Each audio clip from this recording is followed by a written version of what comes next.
ভিক্ষা দেন ভাইজান, ভিক্ষা দেন, ভিক্ষা দেন বুবুজান, ভিক্ষা দেন। ওরে আমি হাসিনা পথের ফকির, দেখার আমায় কেহ নাই। ওরে আমি হাসিনা পথের ফকির, দেখার আমায় কেহ নাই।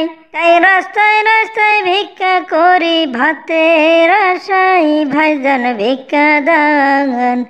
আমি রাস্তায় রাস্তায় ভিক্ষা করি ভাতের আশায়।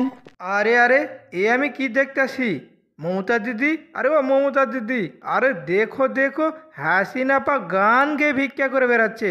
হাসিনাপা, আরে ও হাসিনাপা, আরে তোমার এত বড় কিসের অভাব যে যার জন্য তুমি ভিক্ষা করে বেড়াচ্ছ? মোদি ভাই, এক সময় আমি বাংলাদেশের দাপুটে প্রধানমন্ত্রী ছিলাম, কিন্তু এখন আমি পথের ফকির। এর মূল কারণ ক্ষমতার অপব্যবহার। ক্ষমতা থাকা অবস্থায় আমি বাংলাদেশের মানুষের সাথে অনেক অন্যায় করেছি, যার প্রতিফল হিসেবে আল্লাহ আজ আমাকে পথের ফকির বানাইছে।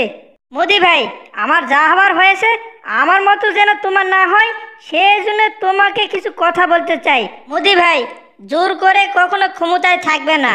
জনগণ যদি তোমাকে ভোটের মাধ্যমে নির্বাচিত করে তবেই তুমি ক্ষমতায় থাকবে, নচেৎ তুমি ক্ষমতায় থাকবে না। আর যদি জনগণের কথা মতো না চলো, তাহলে আমার মতো তোমারও দশা হবে। হাসিনাপা, আমাকে সুন্দর সুন্দর উপদেশ দেওয়ার জন্য তোমাকে ধন্যবাদ। আমি মোদি সবসময় চেষ্টা করি জনগণের কথা মতো চলার। জনগণ যা চাইবে না তা আমি কখনো করব না।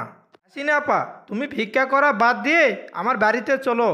যতদিন বেঁচে থাকবে ততদিন আমার বাড়িতেই থাকবে। তোমার থাকা খাওয়া নিয়ে কোনো চিন্তা ভাবনা করতে হবে না। হাসিনাপা, আর দেরি না করে এসো, এক্ষুনি তোমাকে আমার বাড়িতে নিয়ে যাব।